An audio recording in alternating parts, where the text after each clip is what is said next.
Good afternoon, everyone. I am Dr. Kavita Shukla from Amity University, Dubai, and it's my pleasure to welcome you to this webinar, Keeping Pace with a VUCA World. What is a VUCA world?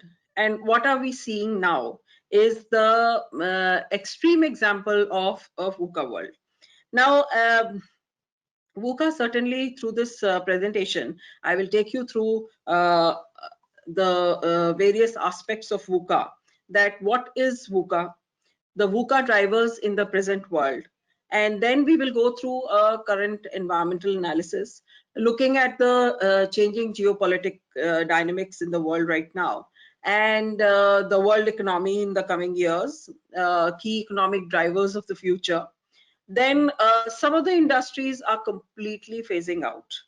And there is also a talk of a 90% economy. There is also a talk of a 90% economy. Now, what is the 90% economy? Uber had its a smaller part of its business was the Uber Eats. But due to the COVID-19 situation, the major part of its taxi business came to a standstill, and the minor part of the 10 to 20% of its Uber Eats started doing well. So there is going to be a new normal of changing dynamics, the type of industries that will survive this pandemic. And the biggest VUCA thing that is right now happening is the COVID-19, which we all are facing in our respective countries. Economies have come to a standstill. Governments have gone into strict lockdowns. Air travel has stopped completely, and countries have closed their borders to keep the pandemic in control. And this has become the overriding issue of the time. Ever since 1st of March, the world came to a standstill, and there were new normals which were defined. So there is a lot of things that are changing, and one of the key demographic which is getting impacted the most is the young students, young people who are in the age of the school going students, or the students who were on the threshold of the university education, or the students who were on the threshold of taking a job or entering the job market.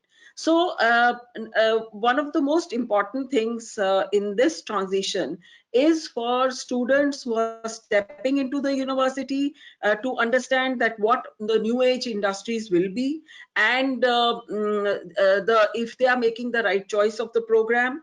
And then there will be certain behavioral changes which will come post the pandemic, and there will also be the arrival of the gig economy. So we will see that what is the gig economy.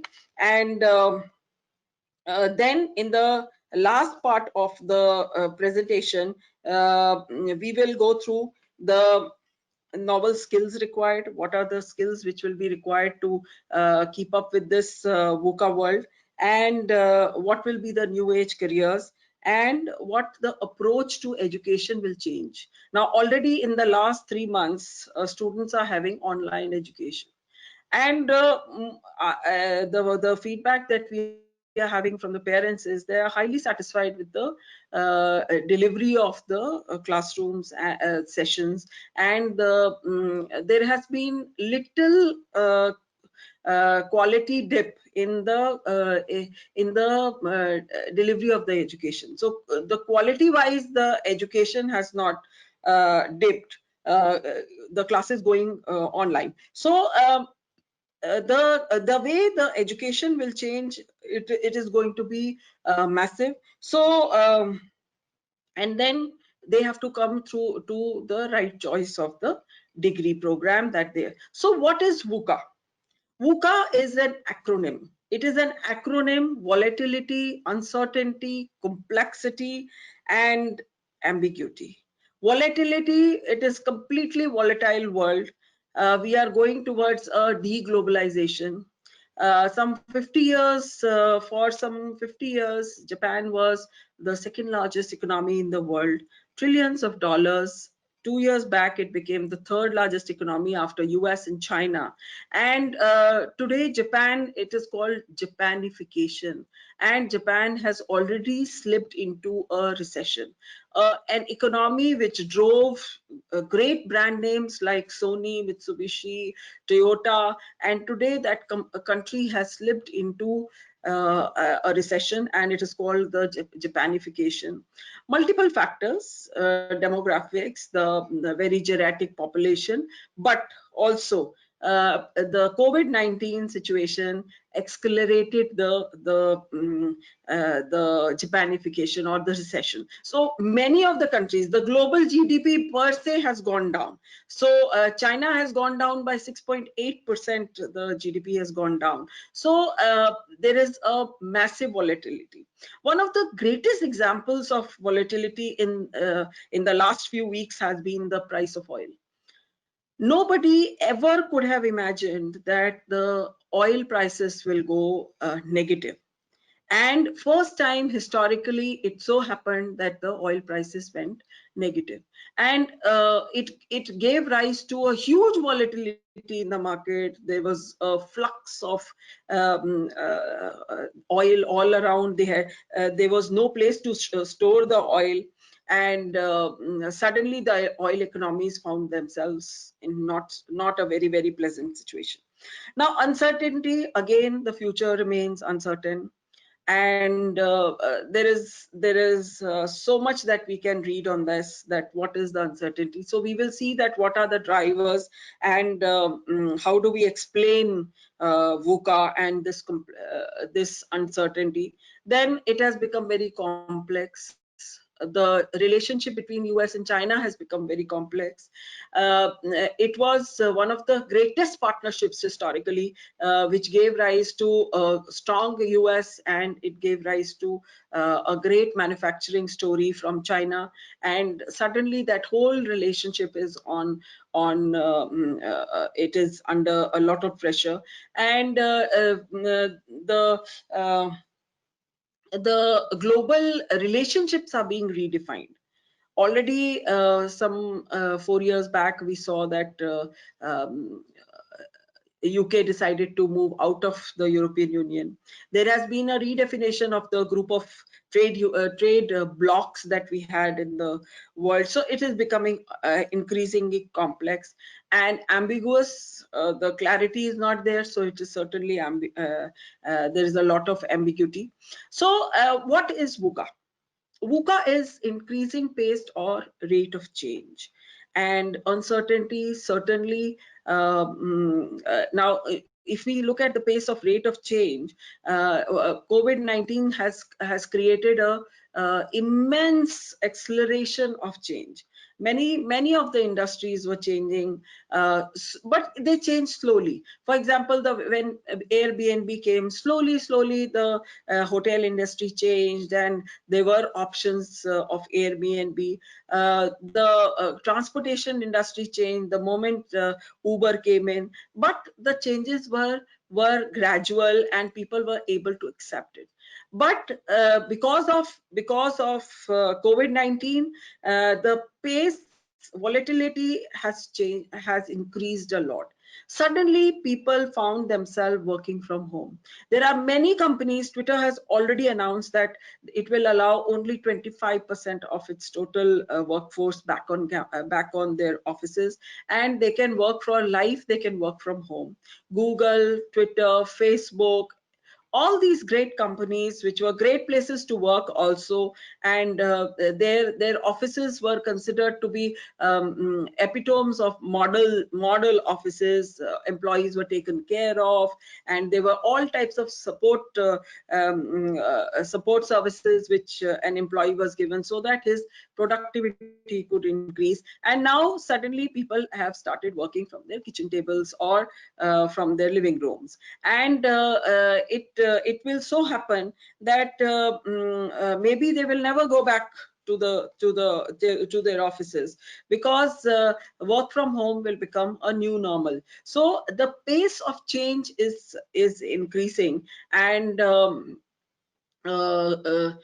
uh, but there is also another aspect to, if you are a construction worker, definitely you cannot take your work back home. So there will be a lot of loss of jobs. If you are a nurse, you cannot be sitting at home and working. But definitely if you are an intellectual or contribute to the knowledge economy, definitely you can work at home. And so there will be a lot of rejigging of the jobs, and a lot of freelancing jobs will come in place, consultant like jobs. So the world is changing at a very fast rate. So volatility is increasing, and uncertainty, certainly, lack of predictability. Nobody is sure when this pandemic will actually end. Will we actually get a vaccine? Will vaccination help control the pandemic? But certain behavioral changes will come permanently. The way we fly, the way we socialize, everything will change. And then complexity. There are many interconnected parts, variables to this pandemic, and there has been a ripple impact on many other things. So we will continue to keep looking at it as we go along this presentation. Ambiguity, lack of clarity, lack of clarity, meaning of trends. What is a trend? Nobody can define now. And events, how things will change. So ambiguity, there is a high level of ambiguity during the whole this whole pandemic. Now, where does this word VUCA come from? In 1990s, when the Cold War between the US and the United States got over, suddenly there was a change in leadership. There was no known enemy. And it was first, VUCA was first used in 1987, 90s, based on the leadership theories of Warren Bennis and Bert Nanus. And it was used in the strategic planning and leadership in the US Army war colleges. So that is where the word VUCA came from, and it was widely used subsequently in the business world also. So we look at what is volatility and what are the drivers, what is the effect, and what does it demand. Now, drivers to volatility is certainly change in nature, change of dynamics, and rate and speed, as we spoke about. Effects are widespread. There's a lot of instability. Instability is one of the outcomes of volatility.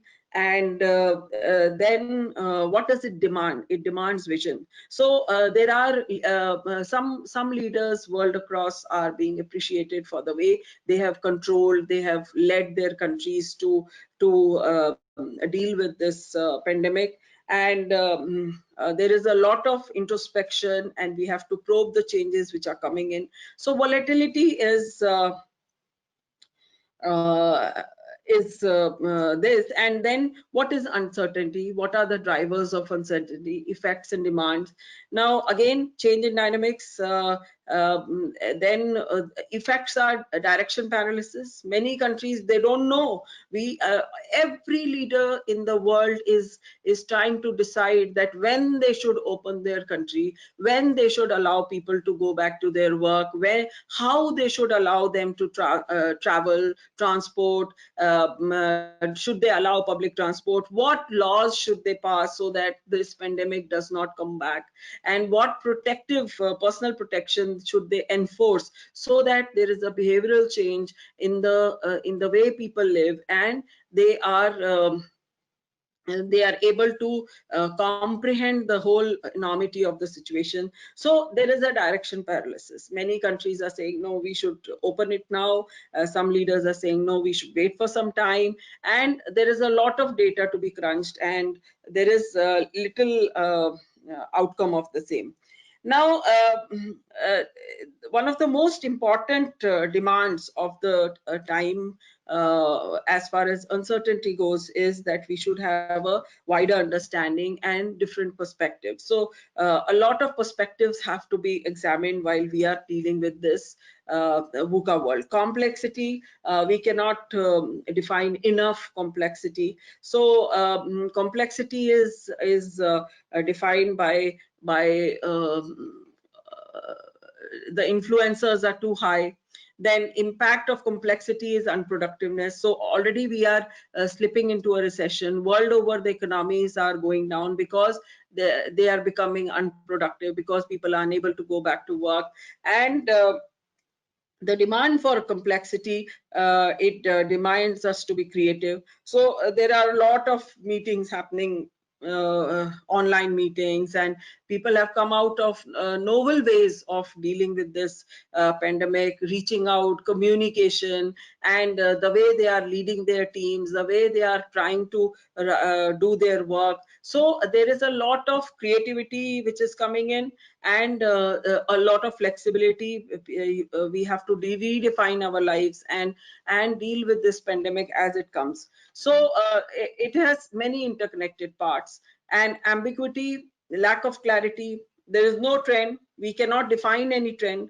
The most important outcome, or the most important feature of this COVID-19 is that we should enhance our decision making, innovation, and this is the most important way how we can deal with this pandemic. So ambiguity demands that because there is no clarity, we should innovate, and we should have greater decision making capacity. So how do we cope with VUCA? What is leadership? What does what is the dimensions of leadership that we need to enforce in a VUCA world? So we should have a clear vision. Then we should have understanding of the situation. Clarity, we should define, we should have as many facts as possible so that we have clarity in what we have to do. And a lot of research has to be done. We were completely caught off guard. The whole human race was caught off guard by this pandemic, and we still don't have a vaccination for it. Research was not up to the mark, and so there is there will be a different set of policies that the governments will make to deal with the VUCA world, and ambiguity can be countered by agility. So there is a lot of quick actions and quick decision making that we have to do, and we have to be agile in whatever we do. So coping with VUCA and VUCA with COVID-19, what is happening? It is one of the most important, or one of the greatest examples of being in a VUCA state, the COVID-19. And the pandemic actually showed that was how we can take unexpected events in our stride. So VUCA and COVID, let us see that what VUCA, how VUCA COVID is, and how might the world be different after the pandemic. How will the world be different when this pandemic ends? So we actually don't know. We actually don't know that how behavioral changes will take place, and how people will commute. There will be laws of social distancing always in place. So certain behavioral changes will be permanent. We will certainly not be exactly what we were some 4 months back. So the world will be completely different, and there will be a social crisis, there will be economic crisis, and governments are closing down the economy. So there is being so these combinations are unprecedented. Real economy, like oil, we had financial crisis of 2008, but we never had something which is something which is driven by disease, which is completely new. So what will happen once we emerge from this crisis? There will be certainly more debt in the public sector. So because governments will have to fund a lot of unemployment, which will rise because a construction worker cannot take his job back to his desk. So there will be very large fiscal deficits. There will be a lot more debt in the private sector, and there will be loan defaulting and in emerging economies. So there will be a lot of uh, there will be a lot of debt, and the economies across the world will slow down. So if we look at this graph and we see that what potential impact of shutdown has been on different countries. Now China at the top, we see the most important example here is Japan, that how it has had the biggest impact on of the shutdown, and already its economy has moved into a recession. So we are seeing that all countries have had a has had a um, uh, negative impact of on their economies. Now, if we look at the global GDPs according to the IMF forecast, and in January we had the blue line, which was running straight along, and we were expecting normal growths to take place, and suddenly in April we have got a V-shaped curve, whereas wherein there has been a huge dip in the GDPs across global GDPs. So the even if the recovery happens, but it will never reach to the blue line which was expected. So what are the consequences? The consequences will be very clear on how to service that debt, to service the growth in economies, to bring a lot of there will be a lot of government focus towards social supporting their weaker sections of their society, and taxes will rise on the relatively well-off will rise higher and faster, which is expected. And then there will be certain sectors which will be more impacted, and travel, we can already see there is no brainer that travel industry has suffered, and suffered very badly on this pandemic. And it is unlikely that it will rise, it will recover very soon, and it will take at least 2 to 3 years for the airlines to come back uh, to these levels. And already a lot of consolidation is taking place in the world, in the airline industry.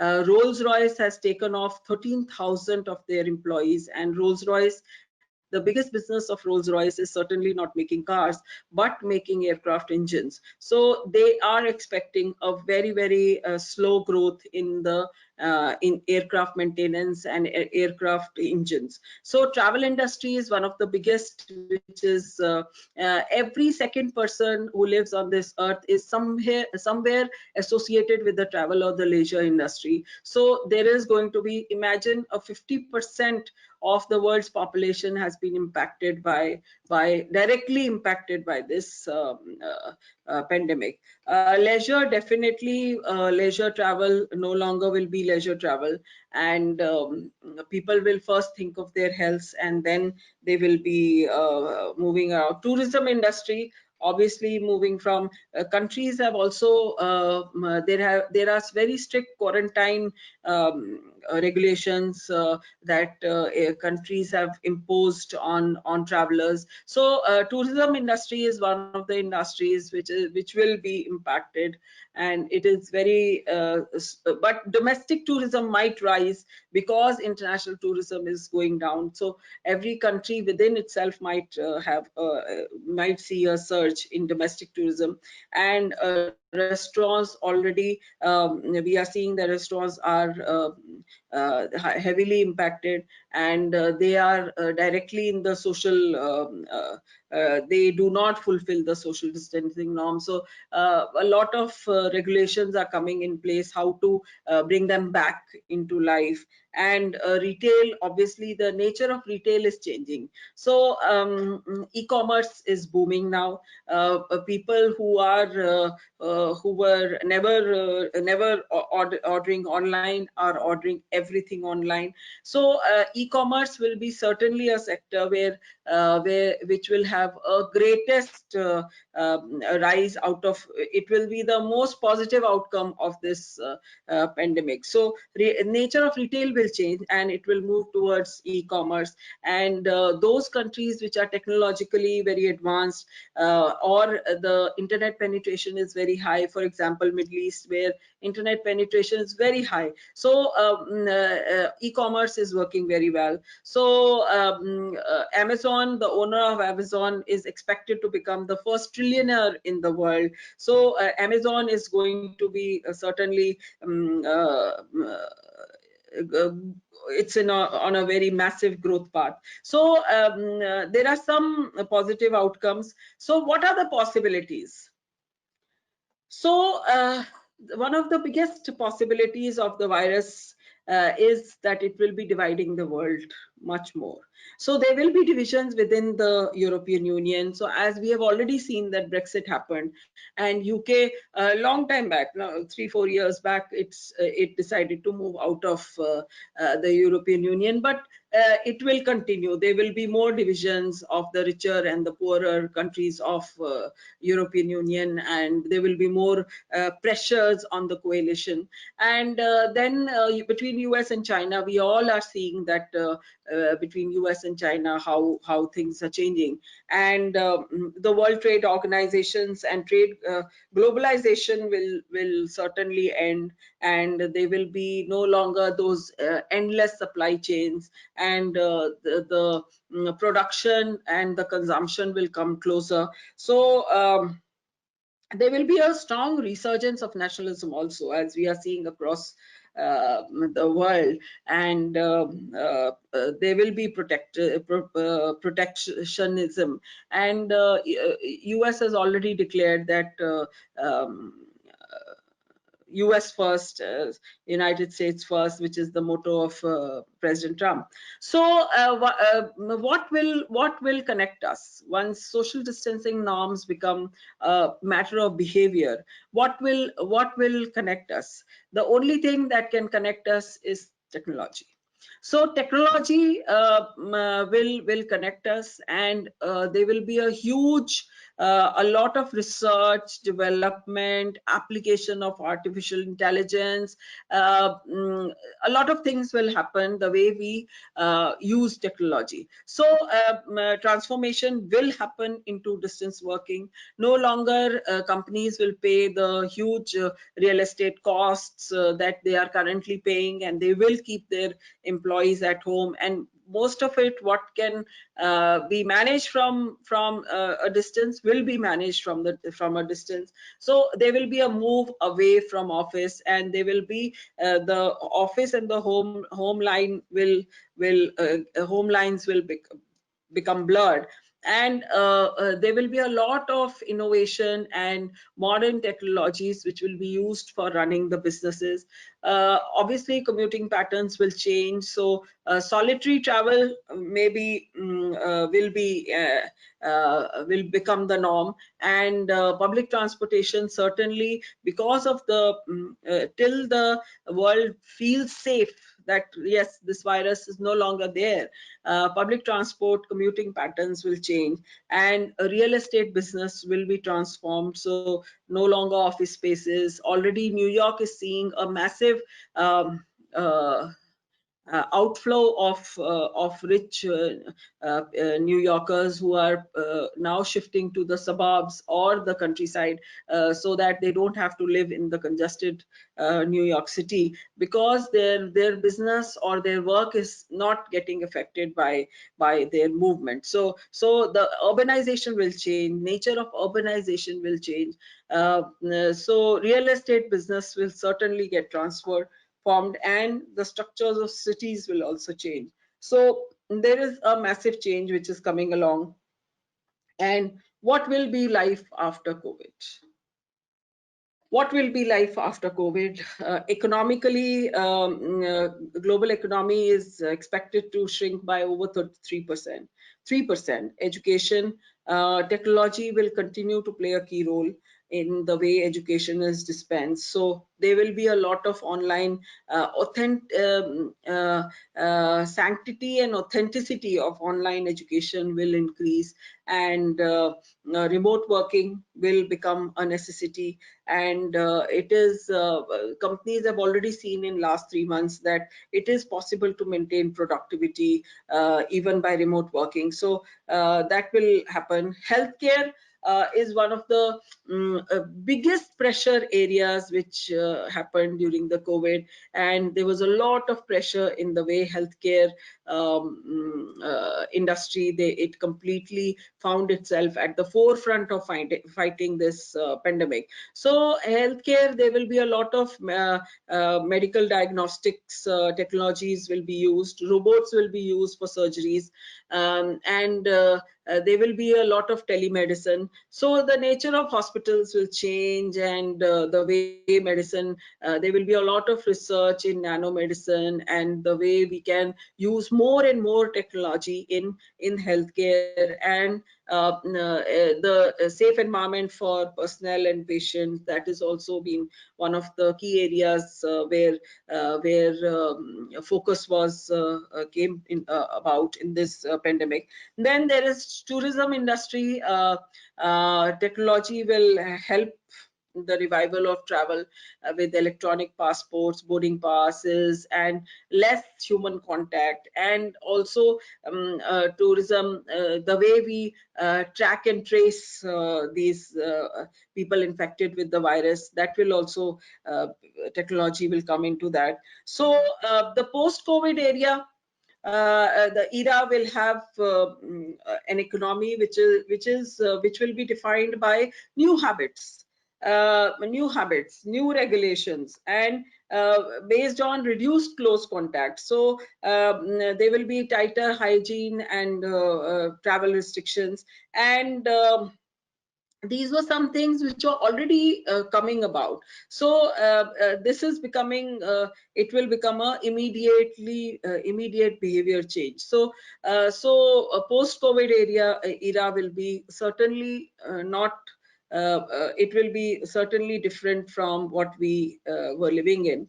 And healthcare, we have seen that new paradigms of infrastructure will come, and care settings will change, and elective care in dedicated facilities. Then we will see that there will be a separation of the ancillary functions, lab tests and core hospital operations, and ambulatory care and day surgeries will become the norm, and a lot of robots, touchless surgeries will happen. Robots will take over. So if we look individually, education, we have seen that technology is unlocking education. So education will become more widely available to people, and it will become a greater number of people will have access to good education, which will be one of the outcomes of because of the flexibility which will come because of the online education. So it will become more accessible to students across the world. And work-wise, there will be a full digital transformation. Then they will be focus on output versus face time, and stronger communications will come about, and there will be a lot of increased trust, transparency, and empathy. So work wise it will change. And tourism, we have already spoken about. And then shifts will happen in many forms: human behavior, regulations, macroeconomics, technology, then industry dynamics. Supply chains will become shortened. Already fashion industry has seen that most of its supply chain was based in Asia, and already orders are being dropped, and buyers are getting back that we are not buying anymore. So these are the six areas where maximum shifts will happen on these fronts. And then we were talking about, so what will be the outcome, that how will people change, and what will be the sources of income. Certainly there will be no more uh, very rich people, or there will be more equality, which will be distributed. So there will be a change in the way we work, and there will be the rise of the gig economy. And what is the gig economy? Gig economy is people who do freelancing and who do consultant type of work.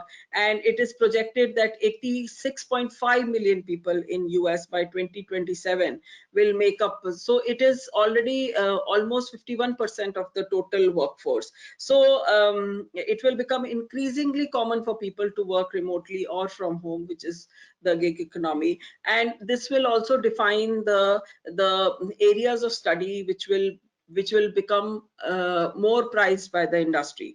So therefore, so what are for a typical student, what is it that uh, what type of skill sets will be required?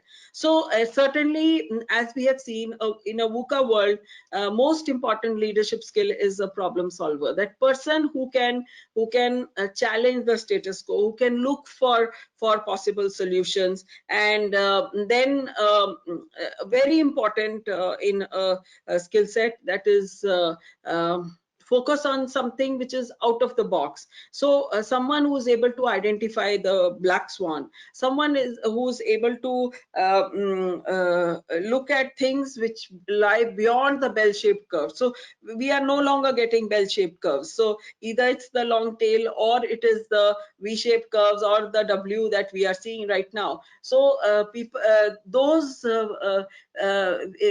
children will have to sharpen their innovative skills, thinking out of the box, and looking at problems from a different viewpoint, then re-engineer oneself. Definitely after this pandemic, learning will become a continuous process, because we'll have to constantly upgrade ourselves in terms of our skill sets, because we actually don't know whom we are competing against in the office. So because we are sitting and working at home, so we actually don't know. So one more very important skill set which will be required in the coming years will be your ability to network, form relationships that are mutually rewarding. Then also inclusive, we undertake work that can benefit all. So not just a particular set of people. So people who can think of humanity at large, sustainability, solutions for a large number of people. Those type of skill sets will be more valued. And communication, definitely communication skills have always been one of the greatest employability skills. So communication is important. But out of all these eight, if I had to choose one, which is insights from the data. So data is the new oil. So people who have data analytical skills are going to be prized over and above anyone else. So uh, I will speak about data scientists later on, but there will be a lot of volunteering work also. People will think of doing things which are good for the humanity. Empathy will rise. And then there is a lot of recreation will be required, because the lines between the office work and the home work are going to be blurred. So there will be a lot of activities that will help you to relax, recreate, and reflect. So what are the career choices in the top 5 domains in the coming 3 to 5 years? So one of the biggest area of development will be artificial intelligence, and because artificial intelligence will connect people, and machine learning, for example, you can be a machine learning engineer, data scientist, I was talking about that, then a business intelligence developer, software developer. Robotics is going to be very high because human contact is going to reduce, and robots will take over a lot of work which was till now done by humans. So research scientists, there is going to be a lot of research in the artificial intelligence, how we are able to connect the dots. And one second area of second domain would be data sciences. So data sciences, a data scientist can emerge from any of these, whether you are studying anthropology, or you are studying core mathematics, or you are studying economics. You can emerge as a data scientist out of that, because these are all economics, whether it's economics or anthropology or mathematics, these are deep research. You need to do a lot of research, so you can become a data analytic, a data scientist from any one of these domains, also computer science. So a good degree, to starting degree or undergrad degree in this market, would be a computer science bachelor's, or a BSc in IT, or a BTech in mechatronics, which is also going to be very good for the coming years. So all those disciplines which have strong data and computational focus will become very important. And then problem solving and critical thinking, we have seen, to capture a VUCA world, problem solving is one of the most important skill sets. And then there will be a lot of emotional intelligence required, because as social interactions will go down, people will need more and more support.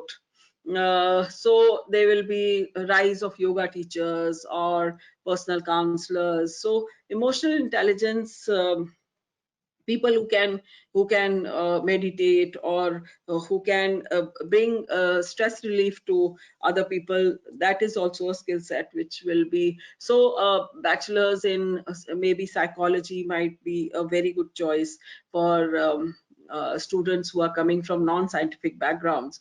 Then one of the key areas I would suggest would be digital and social media marketing. So we are seeing, we are buying, selling on social media. Digital marketing is the way that we are going to reach out to a large number of population. The world population is going to increase from 7 billion to 9 billion, and all this will be connected through the connected through the digital platforms and the digital marketing. So these are some of the career choices of top 5 domains, and what are the career choices in these domains. Data scientists, I wish to speak a little bit more about data sciences, and it is a science which is in nascent stage of development. And some examples are, if you can Google Hadoop, that how Yahoo employed a group of data scientists to develop a great tool like Hadoop, and Facebook data team created the language Hive for programming Hadoop. So such things, data scientists are all driving the great companies like Google, Amazon, Microsoft, Walmart, eBay, so on and so forth. So data sciences is, and it's a master's subject, so you have to have a bachelor's degree to in order to have a master's in data sciences. So there are some more examples of how data scientists are used in different companies. So LinkedIn uses data scientists to generate ideas for products, features, and values added services. and so on and so forth. So data scientists are very important. And Netflix is the only one of the companies which has reported almost 25 to 30% increase in their user database in this during this pandemic. So these are companies which will be driven in the future also, and they all need data scientists to run their businesses over geographies, over distances. So people who are technologically savvy will certainly have a lot of work in coming years. Um, so at Amity University Dubai, we have 8 schools of discipline, and most of our degree programs, all of our degree programs are very futuristic in nature. And we have Amity School of Engineering and Technology, we have Amity School of Science, Amity School of Architecture and Interior Design. Then we have Amity School of Management, Amity School of law. Our law programs are the only programs approved by Bar Council of India outside of India. And then we have Amity School of Hospitality and Tourism, and we have Amity School of Humanities, Arts and Applied Sciences, and Amity School of Foundation. So we have these domains in our engineering program. So computer science engineering, aerospace engineering, solar and alternate energy. Then we have Amity School of Science. Forensic science is one of our very popular programs. Then we have a very research-based program called BTech Nanotechnology.